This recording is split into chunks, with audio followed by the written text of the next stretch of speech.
오늘 제목은 불안하고 두려운 마음에 들려오는 소리 안심하라 두려워 말라. 불안하고 두려운 마음에 들려오는 소리 안심하고 두려워 말라. 이런 제목으로 말씀 나누겠습니다. 오늘 보실 본문의 말씀 마태복음 9장 22절 한 구절인데요.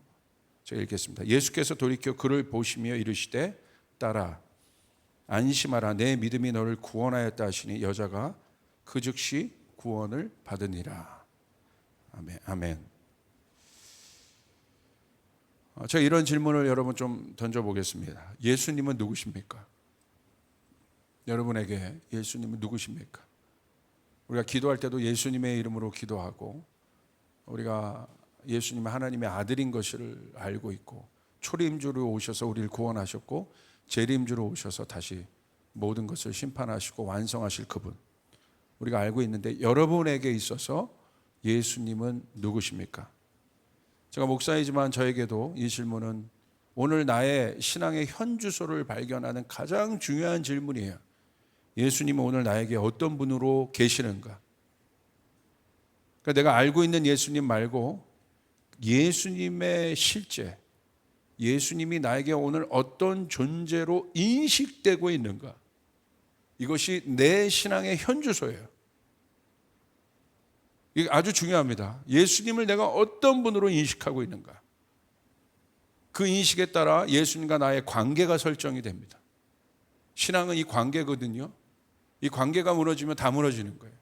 왜 관계가 무너지냐면 예수님의 존재에 대한 인식이 뚜렷하지 않습니다. 이 질문을 반드시 해봐야 합니다. 여러 사람들이 모든 분들이 예수님에 대한 인식들이 좀씩은 다른 것 같습니다. 전 네 부류로 좀 분류해봤어요. 첫째는 절대적 존재로 예수님을 인식하는 분들. 예수님이 절대적 존재로 계시는 사람들이 있습니다. 말 그대로 예수님이 삶의 모든 것이 되는 사람들이에요. 다시요, 예수님이 절대적 존재로 인식되는 분들이 있어요. 그분들의 삶을 보십시오. 예수님이 모든 것에 우선이에요. 그러니까 그분들의 신앙을 보면요, 뭐가 있어요? 예수님에 대한 절대적 가치가 있어요. 제가 지난주 지영근 선교사님 이렇게 만나서 같이 식사하는데 참 어려움을 많이 겪으셨잖아요. 그런데 참 제 방에 앉아서 대화하면서 서로 울먹했어요. 울먹하면서 웃었다가 울다가 또 밥도 먹으러 가고 또 같이 그 다음 단계 하나님의 마음에 대해서도 나누는데 그거더라고요. 저 어려움을 이길 수 있었던 힘은요, 우리 선교사님 마음 안에 있는 예수님에 대한 절대적 가치입니다. 절대적 가치. 두 번째, 상대적 존재로 인식하는 분들이 있습니다. 이게 어떤 분들이냐면 상황에 따라 달라져요. 은혜 받은 후 이분들의 신앙을 보십시오. 예수님이 절대 가치가 있어요. 그래서 은혜 받은 후에 말씀도 열심히 읽고 기도도 열심히 해요. 좋게 봅니다. 그리고 어려울 때도 마찬가지입니다. 이분들이 예수님을 찾아요. 근데 어떻게 찾냐면 절대적 가치를 두고 예수님을 찾고 만납니다. 그런데 문제는 상황이 바뀌면 그 절대성도 변한다는 거예요. 조금 괜찮으면 좋을 만하고 살만하면 다시 이게 변하더라고요. 이런 분들은 어떤 분들이냐? 상대적 존재로 예수님을 인식하는 분들이에요. 세 번째, 부분적 존재로 예수님을 인식하는 분들이 있어요. 이게 상황적인 부분과 상황적 존재로 예수님을 인식하는 분들과 이게 교집합되는 부분이 있지만 다른 점은 이 사람에게 예수님이 절대적이지 않아요. 예수님이 인식하고는 있지만 절대적이지 않습니다. 인정할 수 있는 존재, 필요한 정도 존재로 인식됩니다. 그래도 내가 예수님 믿어야지. 믿는 게 더 좋은 거지. 이런 정도예요. 이런 정도. 내가 어려우면 그래도 기도해야지. 이런 정도입니다. 마지막으로 추상적 존재로 예수님을 인식하는 사람들이 있어요. 말 그대로 추상적이에요. 내 삶과 상황에 전혀 영향력이 없는 존재입니다. 존재 정도의 인식입니다. 한마디로 얘기하면 종교인이라 할 수 있겠습니다. 결국 이 문제입니다. 여러분, 죄는 뭘까요? 그렇다면 우리가 이 죄 때문에 하나님을 사실 믿는 건데, 기독교에서는 이 죄를 고통의 본질로 보고 있습니다. 이 죄는 뭐냐면요, 하나님에 대한 불신을 말합니다. 하나님에 대한 불신. 자, 예수님이 이 땅에 오셔서 하신 사역의 핵심은 무엇이냐면 예수님 자신에 대한 증명이셨습니다. 아까 우리가 어떻게 예수님을 인식하느냐에 따라 우리의 신앙의 현주소가 달라진다고 했는데, 예수님께서 그렇기 때문에 이 땅에 오셔서 하신 예수님 사역의 핵심은 예수님 자신에 대한 증명이었어요. 예수님 스스로가 증명할 필요가 없는 분이잖아요. 그는 하나님의 아들이시고 하나님과 같은 분이시죠. 증명할 필요가 없는 분이에요. 신이 왜, 유일한 하나님이 왜 자기를 증명합니까? 하나님은 스스로 계신 분인데. 근데 예수님은 증명하셨어요. 내가 하나님의 아들이다. 그리고 본인을 길, 진리, 생명으로 말씀하셨습니다. 그 이유는 간단합니다. 왜 그러셨을까요? 증명할 필요가 없는 그분이 왜 증명을 하셨을까? 왜 그러냐면 저희들 때문이에요. 죄인 된 사람의 불신 때문에 그렇습니다. 그게 죄의 속성이기 때문에. 원래 우리 하나님의 형상된 우리들은 하나님과 어떤 존재였습니까? 하나님을 그렇게 절대적으로 인식하는 존재였지만 죄가 들어와서 그 관계가 깨진 것이에요. 그러므로 죄의 속성은 뭐냐면, 죄의 뿌리는 뭐냐면 하나님에 대한 불신을 말합니다. 오늘날 하나님을 만나지 못하게 하는 마귀의 가장 강력한 거짓말이 바로 뭐냐면 하나님에 대한 불신이에요. 죄는 행위로 나타나지만 본질은 존재에 대한 문제입니다. 우리가 죄를 생각할 때 어떤 행위로 자꾸 생각하는데 사실 그 뿌리, 본질은 존재에 대한 문제예요. 그 결과가 불신의 신앙 가운데 어떻게 나타나는지 우리가 눈여겨봐야 합니다. 그것이 불신의 신앙 가운데 어떻게 나타나냐면요, 하나님을 아는데 아버지라고 인식하기가 어려워요. 그런 분들 많아요. 하나님을 아버지라고 인식하기 어려운 분들. 제가 아주 가까이 교제하는 어떤 분이 있는데 이분도 저에게 상담을 하더라고요. 본인 아들이 있는데 아버지에 대한 상처가 있어요. 가장 큰 고통은 뭐냐면 하나님 앞에 나가는데 하나님을 아버지로 인식할 수 없다는 거예요. 그러니까 그 마음 가운데 있는 존재적인 외로움을 한번 생각해 보세요. 물론 육신의 아버지로 오는 상처 때문에 아버지에 대한 형상이 이그러졌지만 그것이 하나님께 그대로 투영되어서 그 내면 안에 흐르고 있는 존재의 외로움, 사실 그 존재 자체가 굉장히 고아와 같은 상태인 거죠. 아버지에 대한 불신, 그리고 예수님을 구세주로 이 사람들은 인식하기가 어렵습니다. 예수님을 사랑의 대상인 신랑으로 인식할 수 없습니다. 그래서 믿지 못하는 겁니다. 그래서 신앙에 있어서 가장 큰 고통은 하나님의 존재에 대한 불신이라고 우리는 볼 수 있어요. 아까 한 청년 이야기를 들었지만 아버지에 대한 상처가 있는 사람들은 하나님을 아버지라 인식하는 것이 굉장히 힘듭니다. 우리가 하나님 아버지, 좋으신 아버지, 우리에게 자녀에게 좋은 것을 주신 아버지에게 구하잖아요. 어려운 거예요. 그게 안 되는 거예요. 힘든 겁니다. 이런 분들 많습니다. 그리고 지도자나 권위에 대해서 상처가 있는 분들을 보면요, 예수님을 온전한 자신의 인생의 구세주란 건 뭐예요? 나를 구원한 분, 절대적인 힘으로 나를 구원한 분을 말합니다. 어떻게 보면 권위자예요. 로 인정하기 어렵습니다. 누가 나를 구원했다고 생각해 보십시오. 그 사람에 대한 마음이 어떻겠습니까? 우리가 절대적인 권위를 주겠죠. 그런데 어려운 거예요. 힘든 거예요. 결혼과 가정의 어려움을 겪는 많은 사람들을 저도 많이 봤습니다. 저도 이런 부분들이 있었는데 예전에 근데 이것이 제가 주님을 제대로 만나고 나서 다 치유되고 바뀌었는데 그 주님을 신랑으로서 인식하기 어렵습니다. 결국 마귀의 거짓말은 하나님에 대한 불신이에요. 존재에 대한 불신. 그렇기 때문에 하나님과 제대로 된 관계가 설정되지 않기 때문에 우리의 신앙이 굉장히 그 어려운 상황 가운데 빠지게 되는 것이죠. 이게 원인인 거예요. 다른 원인이 아닙니다.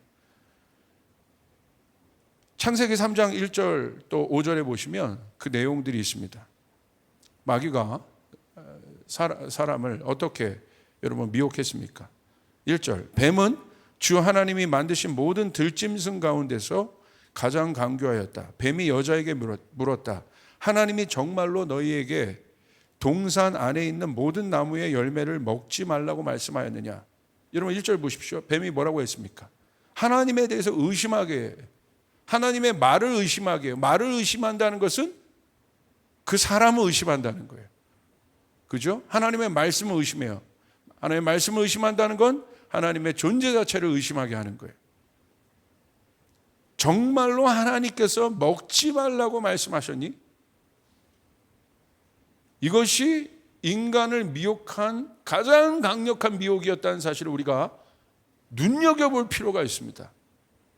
사단의 가장 강력한 공격은 우리를 죄인으로 만들어서 하나님과의 관계를 끊는 것인데, 그 시작이, 그 미혹이 무엇이었습니까? 하나님의 존재에 대한 의심, 하나님의 말씀을 의심함으로 말미암아 하나님의 존재에 대한 의심입니다. 마찬가지입니다. 똑같아요. 우리는 이 하나님의 말씀을 믿습니다. 지난주 여러분 신명기 말씀들 잘 아까 영상에 보신 것처럼 얼마나 잘 쓰셨습니까? 다 우리에게 복 주시고자 하는 하나님의 말씀, 샤마르 하는 사람에게 주신 하나님의 복의 말씀, 여러분 믿고 있습니까? 여러분 믿으십니까?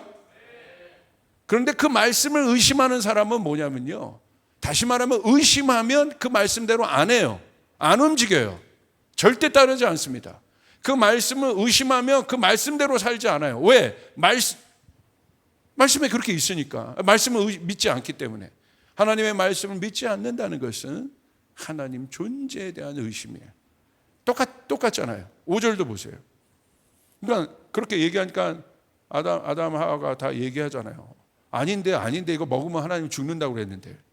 5절, 하나님은 너희가 그 나무 열매를 먹으면 너희의 눈이 밝아지고 하나님처럼 되어서 선과 악을 알게 된다는 것을 아시고 그렇게 말씀하신 것이다. 하나님은 아시고 그렇게 말씀하신 거야. 정신 차려. 얼마나 강력한 미혹입니까? 결국 하나님의 존재에 대한 의심으로 나아가게 합니다. 그것이 죄의 뿌리였다는 거예요. 이 마귀의 거짓말은요, 사실은 창세기 1장 1절이 중요합니다. 창세기 1장 1절에 대한 반박이에요. 창세기 1장 1절이 왜 중요하냐? 태초에 모든 것의 시작이라는 거예요. 성경은 그것으로부터 시작합니다. 태초에, 베레시트, 태초에 하나님이 천지를 창조하셨다. 할렐루야. 모든 피조물의 신앙 고백은 바로 창세기 1장 1절이에요. 하나님이 모든 피조물의 창조주 되신다. 하나님이 이 모든 우주의 창조주 되신다. 아멘. 그 시작이 하나님이시다. 거기에 우리의 인생 모든 것이 다 들어가 있는 거예요. 다시 말하면 우리는 하나님의 창조 위에 존재하고 있는 존재라는 거예요. 하나님이 만드신 세계 안에서 존재하고 있는 존재라는 거예요. 이것을 깨닫는 것이 바로 뭐냐면 하나님의 절대 주권에 대한 인식이에요. 바로 사단의 거짓말은 창세기 1장 1절에 대한 반박입니다. 그러지 않다는 거예요. 그래서 우연이라는 것을 자꾸 우리의 삶 가운데 두고, 불신이라는 것을 우리의 삶 가운데 두어서 하나님을 가리게 합니다. 결국 창세기 1장 1절을 틀어버렸다는 것은요, 세상을 뒤집어 버렸다고 사단은 지금 믿고 있는 거예요. 우리를 보면서. 적어도 불신자들 안에는 하나님의 인식이 없습니다. 그러니까 불신이란 건 뭐냐면 그게 죄의 뿌리인데, 그 세계 안에서는 하나님이 없어요. 하나님이 존재하지 않아요. 그게 바로 창세기 1장 1절을 뒤집어 버린 거예요. 엄청난 사건이란 거, 엄청난 사건. 그냥 넘어갈 것이 아니라는 거예요. 하나님이 천지를 창조하신 그 절대 주권의 하나님을 완전히 배척하는 사건이 바로 아담과 하와에게 있었던 범죄였습니다. 그리고 오늘 사단은 본인이 이겼다고 생각하고 있을 겁니다. 그런데 그것을 누가 와서 뒤집었습니까? 우리 예수님 와서 뒤집어 버리셨어요. 회복해 두셨어요. 할렐루야. 그래서 하나님을 모르는 사람의 마지막 고통은 뭔지 아십니까? 이 고통이에요. 이 질문이에요. 답을 못 찾아요. 질문으로 끝나는 거예요. 나는 누구인가? 어마어마한 질문들이에요. 나는 누구인가? 나는 어디로부터 왔으며 어디로 가는가? 왜 내 삶은 이렇게 힘들지? 저기까지 가면 내 삶이 행복할 줄 알았는데, 저것만 가지면 내 삶이 행복할 줄 알았는데 가졌어요. 갔어요. 그 행복이 잠시인 거야. 행복하긴 해요. 근데 아주 찰나적이에요. 이 행복이 영원할 수는 없을까? 저는 고통받는 사람을 지금 얘기하고 있는 것이 아니에요. 더 강한 비유를 쓰는 거예요, 지금. 행복한 사람을 예를 드는 거예요. 이 세상에 행복하게 사는 사람들. 그런데 그들 안에 있는 질문은 이겁니다. 나 지금 행복해. 그런데 이 행복이 영원할 수는 없을까? 나 지금 건강해. 지금 건강 약한 사람 얘기하는 거 아닙니다. 더 강한 비유를 드는 거예요. 나 지금 건강해. 그런데 이 건강이 영원할 방법은 없을까? 홈쇼핑 보세요. 다 이 상품 파는 거죠. 할렐루야. 성공할 수 있을까? 내 인생 성공할 수 있을까? 이 엄청난 고통으로부터 난 탈출할 수 있을까? 내 부와 권력을 영원히 누리는 길은 무엇일까? 라는 끊임없는 질문이에요. 이게 바로 죄인된 사람의 정체입니다. 죄인된 사람의 정체는 바로 뭐냐면 이게 바로 두려움이거든요. 이 질문이 두려움인 거예요. 두려움 속에 있는 연약한 존재가 죄인이에요. 다시요? 저는 이렇게 정의했어요. 두려움 속에 있는, 이 두려움이란 것은 내 힘으로 해결할 수 없는, 답을 찾을 수 없는 질문. 답이 없으니까 두렵죠. 답답하죠. 요즘에 제가 깜빡깜빡 자꾸 해서 예전에 알았던 어떤 단어, 분명히 저 사람 내가 아는데 저 사람 누구지? 생각이 안 날 때 막 미칠 것 같을 때 있잖아요. 누구지? 야, 누구냐? 그 정도 답답함이 아니에요, 여러분. 어마어마한 답답함. 이 존재로부터 오는 어마어마한 답답함, 어마어마한 고통. 존재 자체가 갖고 있는 고통. 어떤 일 때문에 갖고 있는 고통이 아니라, 어떤 상황과 현상 때문에 갖고 있는 고통이 아니라 죄인된 존재가 갖고 있는 어마어마한 고통과 질문. 그것을 한마디로 얘기하면 두려움이라고 얘기할 수 있어요. 다시 말하면 제가 이걸 좀 강하게 표현했지만 조금 더 긍정적으로 표현하면 이런 표현입니다. 죄인은 뭐냐면, 연약함이란 뭐냐면 도움과 돌봄이 필요한 존재라는 거, 우리가. 할렐루야. 조금 더 본질적으로 표현해 본다면 죄인은 뭐냐? 제가 역설적으로 표현합니다. 하나님과 함께 해야 하는 존재라는 거예요. 아멘. 죄인은 물론 심판받을 존재지만 아니에요. 하나님 마음 안에 있는 죄인된 존재는 뭐냐? 제가 이걸 긍정적으로 표현해 본다면 하나님이 필요한 존재란 말이에요. 그걸 뭘 보고 알 수 있습니까? 예수님이 이 땅에 왜 오셨습니까? 의인을 구하러 오신 것이 아니라 죄인을 구하러 오셨다는 것. 아멘. 그 마음인 거죠.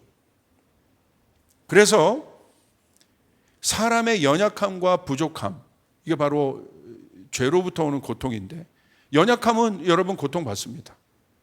그래서 우리가 강건해지길 원하는 거예요. 정신적으로 연약하면 고통받고요, 육신적으로 연약하면 고통을 받아요. 강건해지길 원하는 것이 사람 마음 안에 있는 본능들이에요.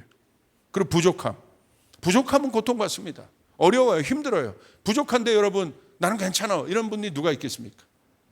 그게 고통의 원인이에요. 다른 말로 결핍이라고 얘기할 수 있고.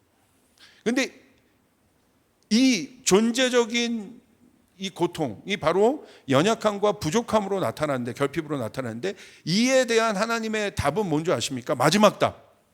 이것도 해결해 주시고 연약함도 강건하게 해 주시고 부족함도 채워 주시는데, 그에 대한 마지막 답은, 그것은 여러분, 채워 주시는 것, 나를 강건하게 해 주신 것은 그것에 대한 그냥 응답입니다. 결과입니다.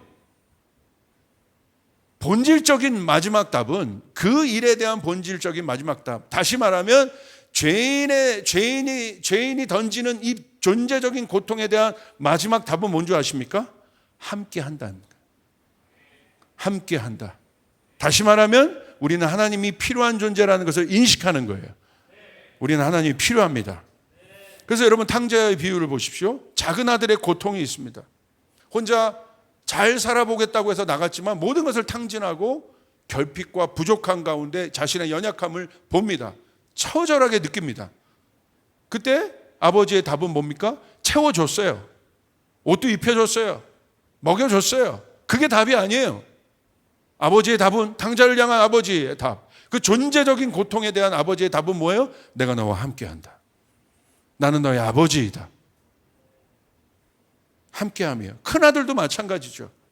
아버지와 함께 있었지만 그것에 대한 감사함을 몰랐던, 아버지의 존재에 대한 인식이 없었던 그 아들의 불만에 대해서 아버지의 답은 동일합니다. 내가 너와 함께하고 있다. 하나님의 마지막 답이 함께함이라는 것이 여러분 얼마나 강력한 것인지를 우리는 이해하고 있어야 합니다. 그분이 나와 함께 하시는 것. 이것이 여러분의 신앙의 목표가 되시길 바랍니다. 이것이 여러분이 하나님을 향한 여러분의 본질의 마음이 되시길 바랍니다. 내가 예수 믿는 내 신앙의 현주소가 바로 그 마음이에요. 그 마음이 없으면 여러분, 우리의 신앙이 하나님 앞에 온전히 나갈 수 없어요. 지킬 수 없습니다. 그래서 여러분, 마태복음 1장 23절에도 이 함께함에 대해서 아주 노골적으로 이렇게 나와 있죠. 그 단어가 임마누엘이에요. 보아라, 동정녀가 잉태하여 아들을 낳을 것이니 그 이름을 임마누엘이라고 할 것이다 하신 말씀을 이루려고 하신 것이다. 임마누엘은 번역하면 하나님이 우리와 함께 하시다. 할렐루야. 이 땅에 오신 예수님의 정체성이 함께함이란다. 함께함. 하나님, 나 이거 해결해 주세요, 이거 해결해 주세요가 아니라, 우리 안에 예수님이 우리 안에 아까 절대적 존재로 인식되는 순간이 바로 이거예요. 이걸 깨닫는 순간이에요. 아, 나는 예수님 없이 살 수 없는 존재구나. 나는 예수님과 함께 해야 하는 존재구나 라는 사실입니다. 요한복음 17장 22절 23절도 보십시오. 요한복음 17장은 예수님의 중보기도입니다. 이 예수님의 중보기도의 핵심이 바로 함께함이에요. 22절, 아버지여, 아버지께서 내 안에 내가 아버지 안에 있는 것 같이 그들도 다 하나가 되어 우리 안에 있게 하사 세상으로 아버지께서 나를 보내신 것을 믿게 하옵소서. 내게 주신 영광을 내가 그들에게 주었사오니 이는 우리가 하나 된 것 같이 그들도 하나가 되게 하려 하심이라. 할렐루야. 우리를 향한 예수님의 중심에 있는 기도 제목이 함께함이라는 사실이 놀랍지 않아요? 여기 오늘 일부 예배는 우리 부모님들이 예배를 많이 드리시는데, 부모님들 여러분 안에 있는 자녀들을 향한 여러분 중심 안에 있는 갈망은 뭡니까? 그 자녀가 나와 함께하고 있는 것입니다. 제가 오늘 아침에 우연히 뉴스 하나를 봤는데, 백신을 맞고 멀쩡했던 30대 어떤 청년이 갑자기 심정지가 와가지고 심근경색 세상을 떠났습니다. 아버지가 인터뷰를 하다가요, 지금 한 10일 있다가 그걸 안 거예요. 그래서 이 뉴스 앵커가 가서, 기자가 가서 인터뷰했더니 아버지가 안 그랬는데, 괜찮았는데 하다가 막 우는데요. 막 우시는 거예요. 안 그랬던 그 아버지의 얼굴 안에 이제 그 아들이 나와, 그 건강했던 아들이 나와 함께 할 수 없다라는 그것들에 대한 마음이 막 토로되는데요. 막 눈물 흘리면서 이게 마음에 막 이게 저미는 거예요. 저도 그걸 보는데, 그렇지, 아버지의 중심 안에 그거 있는 거지. 여러분 뭐 억만금을 그 아버지에게 갖다 준들 그 아들이 없음으로 인하여 여러분 뭐 보상을 억만금을 받았어요. 무슨 소용이 있겠습니까? 그 안에 아무 소용이 없다는 아무 소용이. 여러분 아마 그 고백일 겁니다. 그러므로 여러분 놀라운 거예요. 예수님의 중심 안에 있는 우리를 향한 마지막 기도 제목이 함께함이라는 거. 하나님, 내가 아버지와 하나가 된 것처럼 저들도 아버지와 하나라는 사실을 알게 하여 주시옵소서. 저들도 함께하는 존재라는 것을 알게 하여 주시옵소서. 여러분 이것이 얼마나 강력한 것입니까? 여러분 하나님께서 만드신 아담과 하와도 보십시오. 어떤 존재로 만드셨어요? 독차할 수 없는 존재로 만드신 거예요. 함께함의 존재로. 그게 부부잖아요. 그게 가족이지 않습니까? 에덴은 그 가족이에요. 함께하는 존재들이 사는 곳. 그곳에 하나님이 함께 하셨어요. 아담과 하와가 사랑으로 함께 했어요. 모든 피조물들이 함께 했어요. 노아 보십시오. 새하늘과 새 땅을 다시 일으킬 존재들은 누굽니까? 정체성은 뭐예요? 가족이에요. 가족. 함께하는 존재.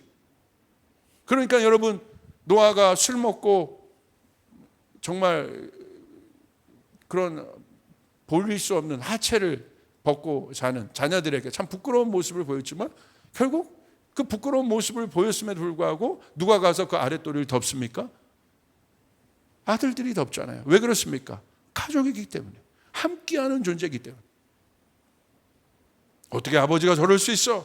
당장 잡아와. 막 그러지 않잖아요. 그걸 덮잖아요. 여러분 이런 본문들을 보시면서 여러분은 무슨 생각을 하십니까?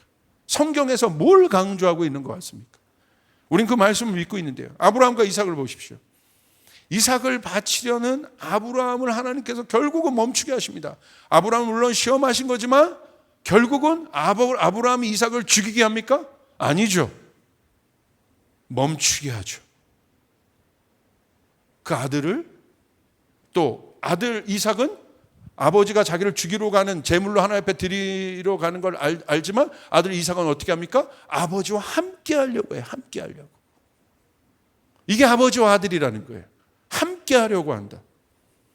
함께함의 존재. 그것이 쭉 여러분 성경의 스토리를 지나 시간을 지나 교회로 옵니다. 예수 그리스도를 통해서. 교회는 뭡니까? 함께함의 공동체라는 거예요. 코이노니아예요. SRB의 목적은 바로 이 코이노니아예요. 우리가 함께하는 존재라는 거예요. 여러분 우리가 함께해야 어려움을 이길 수 있습니다. 함께 우리가 서로 돌보는 존재라는 거예요. 이 함께는 언약을 말합니다. 끊어낼 수 없는 관계를 얘기하는 거예요. 예수님의 재림도 보십시오. 마지막 어떻게 끝납니까? 혼인잔치. 함께의 존재로 회복됩니다. 신랑과 신부의 연합으로 모든 것이 마무리됩니다. 한 몸의 법칙. 그러므로 여러분 보십시오. 이 땅에 고통받는 많은 사람들, 어려운 사람들이 많습니다. 특별히 이 시기에, 이 기간에 고통당하는 많은 분들이 있습니다. 그분들의 대부분의 특징이 불안하고 연약해요. 힘들어요. 이런 불안하고 연약한 분들을 향해서 예수님은 어떤 마음을 가졌겠습니까? 예수님의 궁극적인 메시지는 뭐겠어요? 상황이 다 다릅니다. 문제가 다 다릅니다. 그런데 예수님의 메시지는 한 가지예요. 예수님 하나만 선포하세요. 상황을 해결해 주지만 그 전에 예수님께서 선포하시는 것은 한 가지예요. 그게 바로 뭐냐면 안심하라, 두려워하지 말라는 거예요. 아멘. 이걸 회복하길 원하시는 것이에요. 결국 신앙은요, 함께를 깨닫는 거예요. 안심하라, 두려워 말라. 내가 너와 함께하고 있다. 자, 그것을 깨닫는 겁니다. 아들의 정체성은 뭐냐면 아들은 아버지와 함께하는 존재라는 것을 아는 것이에요. 할렐루야. 내가 아들이다. 하나님의 자녀가 되었다. 하나님의 자녀가 되었다는 것은 거기서 끝나는 것이 아니라 내가 아버지와 함께하는 존재라는 것을 깨닫는 것입니다. 아멘. 압살롬 보십시오. 다윗의 아들이잖아요. 그런데 이 아들에게는 반역의 영이 있습니다. 결국 어떻게 합니까? 아버지와 함께하지 않아요. 혼자 하겠다는 것입니다. 죄에 뿌린 거죠. 그런데 솔로몬은 아버지와 함께합니다. 이게 다른 거예요. 진짜 아들과 가짜 아들이 다른 거예요. 둘 다 아들이지만, 그러나 아버지 다윗은 똑같아요. 솔로몬이나 압살롬이나 똑같아요. 이게 다른 거예요. 신부는 무엇입니까? 결국 교회는 신부인데, 신부는 신랑인 예수님과 함께하는 존재라는 것을 깨닫는 것입니다. 내가 오늘 신부가 된다. 오늘 내가 이제 드디어 내일이면 이제 드디어 결혼식을 하고 내 영원히 사랑하는 사람과 내가 함께 내가 이제 결혼식을 한다. 그것은 무슨 말입니까? 내 영원히 사랑하는 사람과 내 신랑과 이제 함께하는 존재가 되었다는 것이에요. 좋으나 싫으나 함께하는 존재가 되었다는 거예요. 할렐루야. 그래서 결혼이 중요한 거예요. 예수님이 여러분 승천하셨지만 결국 제자들에게 성령을 보내주시잖아요. 두려워 말라. 내가 너에게 성령을 보내겠다. 내가 너와 함께할 것이다. 여러분 복음도 보십시오. 마태복음 28장 20절. 내가 너희에게 분부한 모든 것을 가르쳐 지키게 하라. 내가 세상 끝날까지 너희와 항상 함께 있으리라 하시니라. 할렐루야. 여러분 놀랍지 않아요? 이걸로 복음서가 끝나요. 세상 끝날까지 내가 너희와 함께 하리라. 그럼 복음은 뭡니까? 예수 그리스도를 전하는 건데 그냥 단순히 전한다는 것이 아니라 뭘 깨닫게 하는 거예요. 고통받는 사람, 어려운 사람, 절대적인 이 죄인의 정체성으로 인한 절대적 빈곤과 고아의 마음을 갖고 있는 고단한 인생들을 향해서 여러분 우리는 복음을 전해야 되는데 그 복음의 핵심은 뭐예요? 우리 하나님이 함께하고 계신다. 태초에 있었던 그 하나님이 마지막까지 우리와 함께 하신다. 이게 복음의 핵심이라는 거예요. 내가 세상 끝날까지 너희와 항상 함께하리라. 어떤 다른 방법론이 아닙니다. 함께하다. 네가 어떤 존재인지 아니? 그것을 깨닫게 하는 거예요. 너는 원래 네가 지금 죄 때문에 모르고 있을 뿐이지 너는 원래 이 우주를 창조하신 그분과 함께하는 존재야. 그분이 너의 아버지 되시는 거야. 아멘. 그것을 깨닫게 하는 거예요. 이게 복음이에요. 복음. 그런데 이것을 모르니까 복음을 모르기 때문에 거듭나지 않았기 때문에 세상 사람들은 두려워해요. 두려워하면 나타나는 현상이 뭔지 압니까? 긴장이에요. 긴장. 긴장감이 연속입니다. 저는 이것을 긴장된 세상이라고 좀 표현해봤어요. 모든 사람들 안에 이 긴장감이 있습니다. 여러분 긴장감이 무엇입니까? 긴장감은요, 감정과 생각이 고무줄이 팽팽한 것처럼 타이트한 상태가 긴장의 상태라고 얘기해요. 왜 긴장감이 있습니까? 두려움의 고통을 알기 때문이에요. 여러분 이번에 우리 올림픽을 보고 있어요.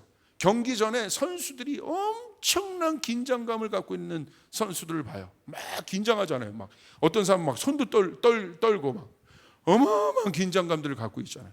왜 긴장합니까? 경기 결과에 대한 두려움 때문에 그런 거예요. 잘하면 물론 승리의 기쁨이 있겠지만 못하면 실패로부터 오는 고통이 있잖아요. 그것을 알기 때문에. 그것을 알기 때문에 긴장하는 거예요. 여러분, 이 긴장감은요, 이 두려움으로부터 오는 존재적인, 이것도 이 존재적인 사람이 갖고 있는 느낌입니다. 본능이에요. 여러분, 아이들이요, 어디에 한번 이렇게 뒤어보세요. 근데 한번 뒤어보는 아이들은요, 그 옆에 갈 때 어마어마하게 긴장합니다. 왜? 두려움을 경험했기 때문에. 엄청난 긴장감을 가져요. 제가 어렸을 때 닭에게 쫓겨봤기 때문에 지금도 닭이 나타나면 제가 온몸이 경직되면서 긴장해요. 왜? 두려운 경험이 있었잖아요. 오늘 저는 이 예배를 끝나고 치킨을 반드시 시켜 먹어요. 갑자기 그 마음들이. 그 긴장감으로 가득합니다. 그래서 이 긴장감은요, 내 생각과 감정과 이것을 막 고무줄처럼 팽팽하게 만들어요. 타이트하게 만듭니다. 그 긴장감은요, 엄청난 에너지를 뽑아먹어요.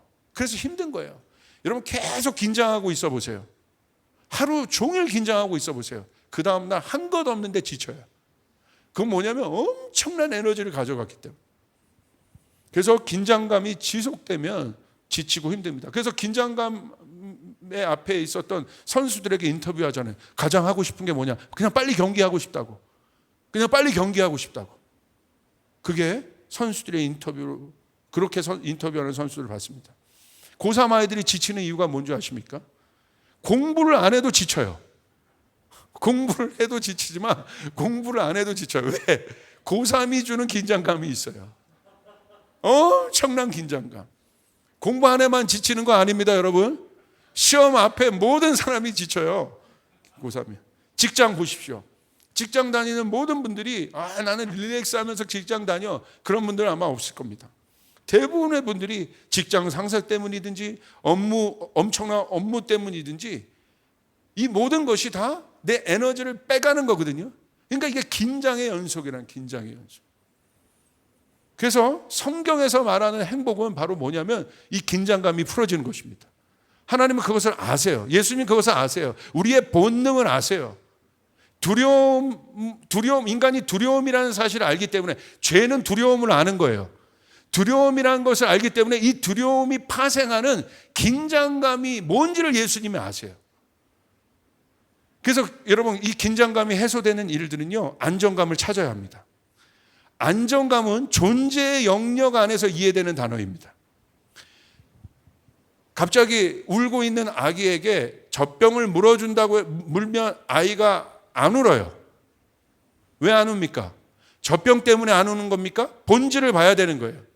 안정감을 주는 엄마 때문에 울지 않는 거예요. 할렐루야. 우리는 그 젖병이 해결되면 우리는 긴장감이 풀어질 것이라고 생각하지만 그러지 않아요. 존재적인 문제입니다. 이 존재가 나타나야, 이 존재를 만나야 해결되는 것입니다. 이 젖병 하나 물려서 해결했습니다. 그 다음 젖병 물릴 사람이 없잖아. 근데 엄마가 있다는 건 이 젖병을 끊임없이 물릴 수 있다는 거예요. 어려워도 힘들어도 내 아이가 배고프면 이 젖병을 물릴 수 있다는 거예요. 할렐루야. 그러므로 존재를 만나야 해결되는 거예요. 여러분 안에 있는 긴장감은 그 존재를 만나야 안정감을 찾게 되는 것입니다. 젖병을 물린다고 해결되는 것이 아니에요. 내 앞에 있는 문제가 당장 해결되면 그 긴장감이 풀어지겠지만 또 온단 말이에요. 그러므로 우리 가운데 절대적인 안정감을 주는 예수님을 만나야 되는 것입니다. 아멘.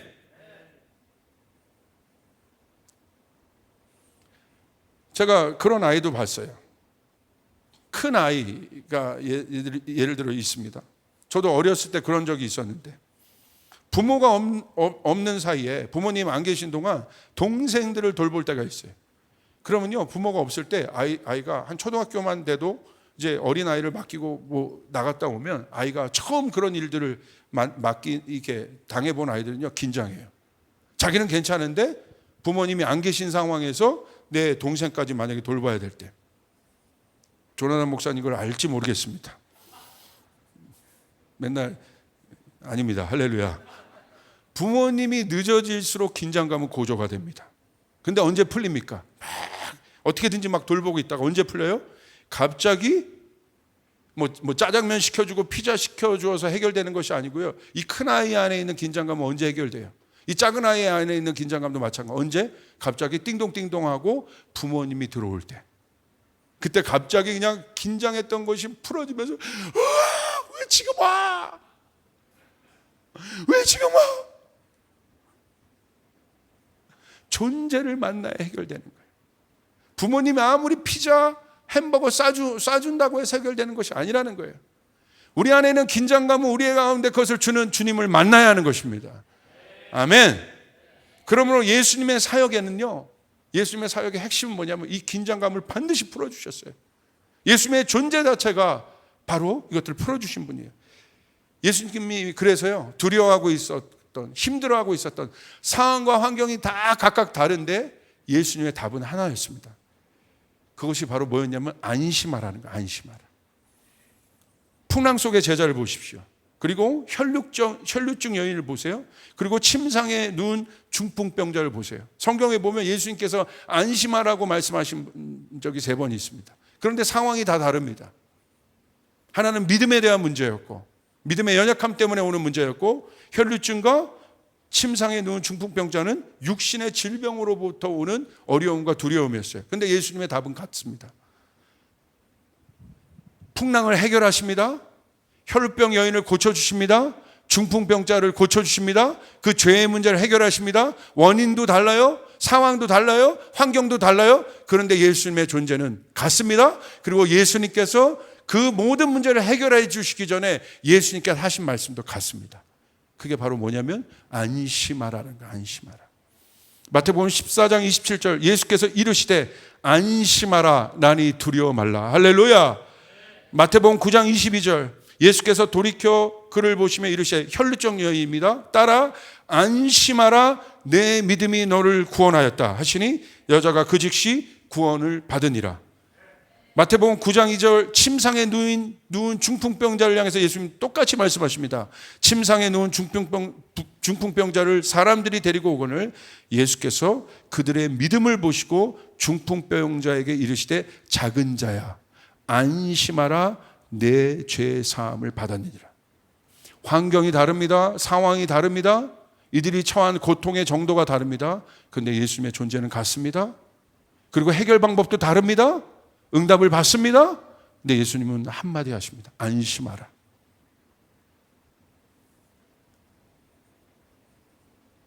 내니 두려워 말라. 놀라지 말라. 안심하라. 걱정하지 말자. 풍랑? 너 믿음이 약하잖아. 약해서 네가 그런 건데 걱정하지 마. 내가 있잖아. 혈루증 여인아 안심하지 마. 네가 수십 년 동안 그렇게 고통 속에 살았지만 걱정하지 마. 지금 예수님이 그 여인의 질병을 그 문제를 절대적인 고통의 문제를 해결해 주기 전에 예수님 뭐라고 하는데 걱정하지 마. 나를 봐. 내가 누구니? 안심해. 이제 안심해. 진정해라. 침상에 누운 중풍병자를 향해서도 안심해라. 여러분, 예수님은요, 그 고통의 문제를 먼저 보시기 전에 우리를 보십니다. 풍랑을 보시기 전에, 혈루병을 보시기 전에, 그리고 중풍병을 보시기 전에 예수는 뭘 보십니까? 나의 상태를 보십니다. 지금 혈루병 여인이나 중풍병자나 환자나 또 풍랑에 있는 제자나 같은 상황이에요. 똑같은 인간들이에요. 그들 안에 있는 절대적인 긴장감. 예수님 그걸 보세요. 나의 상태를 보세요. 여러분 놀랍지 않습니까? 예수님께서 나의 상태를 보고 계신다는 거. 예수님 나의 상태를 주목하고 계신다는 거. 그 정도로 예수님이 세밀하세요. 예수님 우리를 향해서 그런 마음을 갖고 계십니다. 예수님의 오직 관심은 나입니다. 여러분 믿으시길 바랍니다. 그러므로 고통의 때 진정한 리더는 안심을 줄 수 있는 사람입니다. 즉 리더는 능력이 아니라 존재의 안정감이 있어야 하는 거예요. 그 사람이 여러분이 만약에 그 가정의 리더라면, 가정의 리더 역할을 하시는 분이라면 딴 거 아닙니다. 능력이 아니에요. 존재의 안정감을 줘야 돼요. 여러분 펜트하우스에 살아도 주단태가 뜨면 다 불안한 거예요. 존재의 안정감, 존재의 안정감. 명심해야 돼요. 야, 아까 어린아이가 막 혼자 막 있었을 때 갑자기 부모가 나타났을 때 와 하고 오는 거죠. 존재의 안정감. 아버지 하나님과 아들 예수님이 보여주신 관계는 십자가 위에서 끝까지 함께하는 모습이었습니다. 존재의 안정감을 주는 거예요. 여러분 스승이요 가장 위로가 되는 사람이 누군지 아십니까? 능력 많은 제자가 아니에요. 함께 해주는 사람이 함께 해주는 자.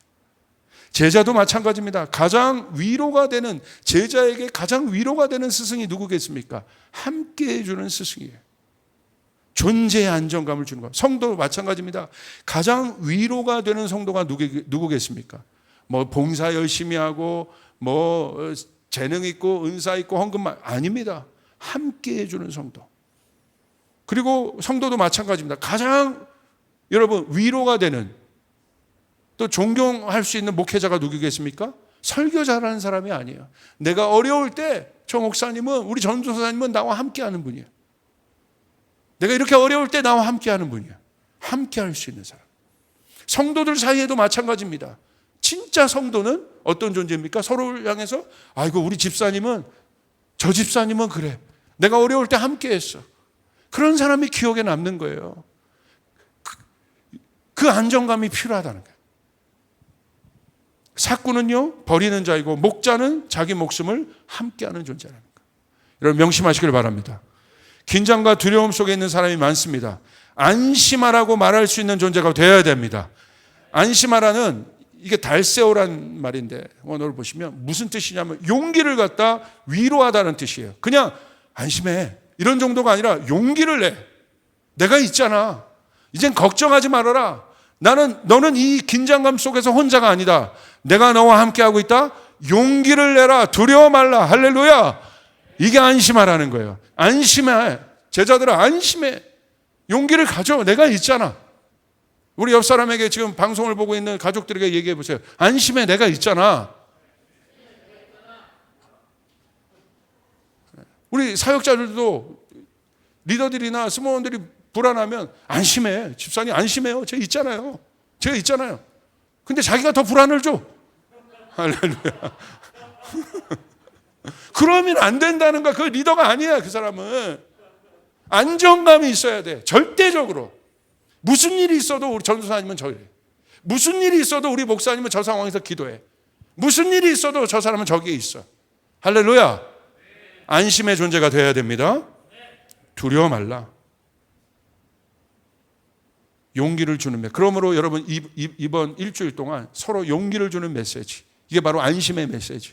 용기를 주는 메시지. 격려와 힘이 되는 메시지를 하시길 바랍니다. 여러분 복음을 전하는 게 어려운 게 아니에요. 그 메시지를 하는 거예요. 여러분의 삶 가운데 어려운 사람들에게 찾아가서 걱정하지 마. 여러분 가족에게도 일터에게도 걱정하지 마. 오늘 해보십시오. 걱정하지 마. 내가 있잖아. 내가 있잖아. 우리 예수님이 우리에게 안심하라. 저는 예수님이 이 병을 고치고 풍랑을 잔잔케 했던 그 장면만 여러분 집중했는데 앞에 보니까 예수님이 이 말씀을 하셨더라고. 안심해.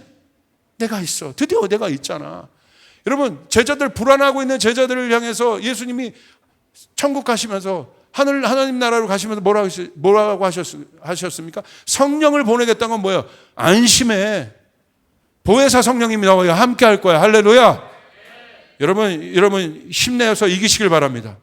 제가 아는 어떤 한 분이 있는데 갑자기 아프셨어요. 편찮으셨어요. 그래가지고 검진을 많이 받으셔야 됐어. 그래서 불안하잖아요. 두렵잖아요. 그리고 계속 긴장이 있잖아요. 어떻게 될까? 모르니까 두렵고 긴장되는 거죠. 그런데 다행히 검사를 했는데 괜찮았어요.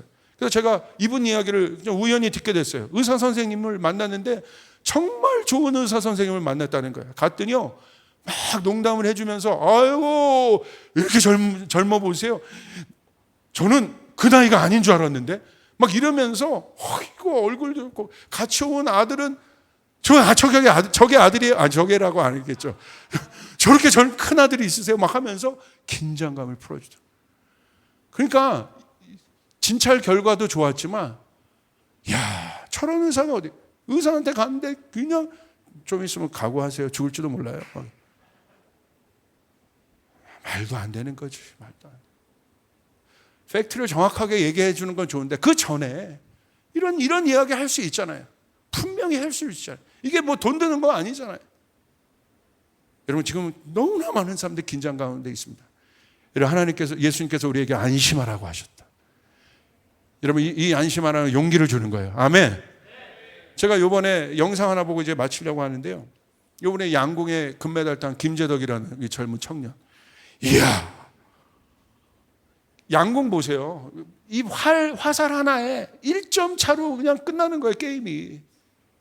이게 금메달, 은메달, 동메달, 실격, 이게 차이가 많이 안 나요. 여러분, 수영도 보세요. 1초 차이가 아니라 0. 몇 초 차이예요. 얼마나 긴장됩니까? 우리의 인생이 이런 경주와 같은데 얼마나 긴장됩니까? 근데 김재덕이요, 거기서요, 공기를 바꿔버리잖아요. 화이팅! 화이팅! 저는요 깜짝 놀랐어요. 그거 듣는데 제 마음이 막 울컥울컥 거리더라고. 지 경기가 끝났는데도 가서 화이팅! 막 긴장하니까 가서 화이팅! 여러분 하나님이 여러분을 향하여 화이팅 하십니다. 아멘. 여러분 마찬가지예요. 요즘에 우리 스태프들만 비대면으로 저희 사역자들만 드리는데 요즘 예배가 참 좋아. 왜냐하면 성도들이 우리 스태프들이 서로 아멘 하면서 주님 앞에 나가고 있다는 거예요. 아멘. 가만히 있는 것이 아니라 화이팅! 아멘. 김재덕이 보잖아요. 그걸로 날려버리잖아. 김재덕이 뭐 돈을 들였습니까? 그 방송을 보는 수많은 사람들이 놀래버리는 거야. 화이팅! 여러분 힘을 내시길 바랍니다. 힘을 내시길 바랍니다. 주님이 우리와 함께 하시는 분입니다. 여러분 이번 일주일 동안 이 화이팅의 메시지를 보내보세요. 여러분 말씀 들을 때도 그냥 듣지 마시고 방송 보면서도 집에서도 아멘 하면서 들어보세요. 여러분 공기가 바뀌어지는 것이에요. 아버지 아멘입니다. 여러분 스몰 SRB 방에 올라와 있는 거기에도 여러분 아멘이라고 한번 달아보세요. 공기가 바뀌어지는 거예요. 박수라도 치는 이모티콘이라도 올려보세요. 여러분 공기가 바뀌어지는 것이에요. 우리 영상 봅시다. 그리고 화이팅 한번 해봅시다. 한번 보세요.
아멘. 여러분의 믿음의 선포 한마디, 안심하라는 한마디가 여러분 공기를 바꿉니다. 믿으시길 바랍니다. 오늘 주님께서 안심하라고 했다는 거예요. 여러분 그렇게 여러분 한번 해보시길 바래요. 지금 한번 해볼까요? 하나 둘 셋. 조이풀 우리 가족 하나님 나라. 리더가 축 처져가지고 그게 리더가 화이팅! 집사님 화이팅! 내 자녀 화이팅! 아멘. 안심하라. 안심하라. 그래서 아멘을 더 크게 하고 오히려 여러분 비대면일수록 아멘 아멘 하고 우리 아멘 해봅시다. 아멘. 입을 벌려 아멘 하고. 여러분 지금은 긴장했대라는 거야. 여러분 우리가 이 주님의 오늘 이 메시지를 받고 우리 그렇게 할 때 여러분 안산이 지금 아까 봤잖아요. 그냥 바로 10전짜리 3개 쏴버리는 거. 기적이 일어납니다. 풍랑이 잠잠게 됩니다. 병 고치는 역사들이 일어나게 됩니다. 회복이 일어나게 됩니다. 여러분 그렇게 일어날 수 있는 여러분 되시기를 주님 축복합니다. 주님께 영광의 박수 올려드립니다.